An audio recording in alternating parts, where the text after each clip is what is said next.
দেহা তুমি কামলৈ যোৱা নহলে কেনেকৈ খাম কি দেহা তুমি কামলৈ যোৱা মই ঘৰত কি খাবা নতো এনেকৈ ক'লে মোক পিছে এতিয়া সেই ৰামু নাই অযোধ্যাও নাই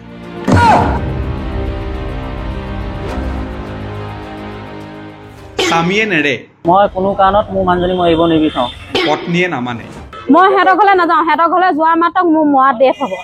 এই মানুহজনেও বুজাইছে এতিয়া শুনক আচল কাহিনী যুৱকজনৰ নাম সঞ্জু গগৈ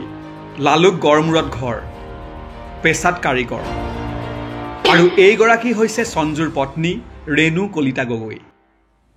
হাৰমতি শান্তিপুৰৰ এইগৰাকী যুৱতীক প্ৰেম সূত্ৰে বিয়া কৰাইছিল সঞ্জুৱে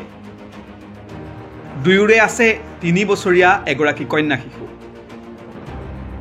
পিছে সঞ্জু অৰুণাচলত কৰ্মসূত্ৰে থকাৰ সময়ত ৰেণুৰে প্ৰেমৰ সম্পৰ্ক গঢ়ি তোলে সঞ্জুৰ ডাঙৰ মোমায়েকৰ পুত্ৰ বিকি গগৈ উৰফে ফুলে আৰু দুয়ো এদিন পলাই গুচি যায় দেহা তুমি কামলৈ যোৱা মই ঘৰত কি খাবা নতো এনেকৈ ক'লে মোক মই তাৰপৰা কাম বিচাৰি গ'লোঁ তাৰপৰা মানুহজনী 4টা বজাত শাক বুটলোঁগৈ বুলি কয় আমাৰ ভাইটি ঘৈণীয়েকৰ লগত আহিছিলে ভাইটি ঘৈণীয়েকৰ লগত শাক বিচাৰিবলৈ আহিছিলে তাৰপিছত গাড়ীত উঠি পলালে মানুহজনী আমি তেজপুৰলৈ আহিছে বুলি লোকেশ্যন কৰি দিছিলে লালুক অচি চাই তেজপুৰত সিহঁতি কি কৰি আছে বুলি গম নাপাওঁ মানুহজনী ধৰিলোঁ ল'ৰাটো পলালে এই ওচৰত এই জাষ্ট ল'ৰাটো সিহঁতি একদম পূৰা গাড়ীত ৰখি আছিলে গাড়ীৰ ওচৰত গাড়ীত উঠি গ'লে ল'ৰাটো মোৰ ঘৰৰ ল'ৰা হয় মোৰ মাক ডাঙৰ ককাইকৰ ল'ৰা মামা ল'ৰা হয় মানুহজনীক মামালৈ পলুৱাই নিব বিচাৰিলে মানে একেলগে থাকিলেও 15 দিনমান হ'ল নাই হয় তাৰপৰা তেজপুৰলৈ কাম কৰিবলৈ অহাৰ দিনাই পলাই আহিছিল মই কাম কৰিবলৈ অহাৰ দিনাখনেই পলাই আহিছোঁ মই তেতিয়া তেজপুৰত নাই অহা মানে তেতিয়া মই ঘৰত মই কাম বিচাৰি গৈছিলোঁ আজি 15-20 দিন হ'ব হ'ল ঘটনাৰ সন্দৰ্ভত সঞ্জুৱে গোচৰ তৰিলে লালুক থানাত লালুক আৰক্ষীয়ে ৰেণু আৰু বিকিৰ মোবাইল লোকেশ্যন ট্ৰেক কৰি জনালে যে দুয়ো সম্পত্তিৰ তেজপুৰত আছে লগে লগে পত্নীক বিচাৰি স্বামী সঞ্জু আহি উপস্থিত হ'ল তেজপুৰত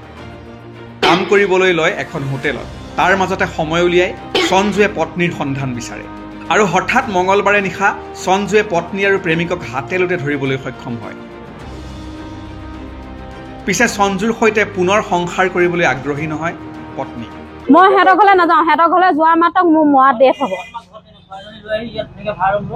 মই ইয়াৰ লগত থাকিব ন ই 5জনীকে বিয়া পাতি যদি ইমান কিজনী মাইকী যদি ৰাখিব নোৱাৰে ইয়াৰ অৰ্থাৎ কোনো থাকিব নাই কথাৰ মাজতে দুয়োৰে মাজত হয় প্ৰচণ্ড বাকবিতণ্ডা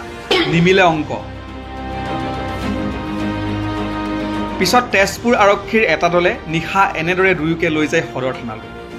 সম্প্ৰতি স্বামী স্ত্ৰী দুয়ো তেজপুৰ সদৰ থানাৰ আলহী নিউজ ডেস্ক NZ নিউজ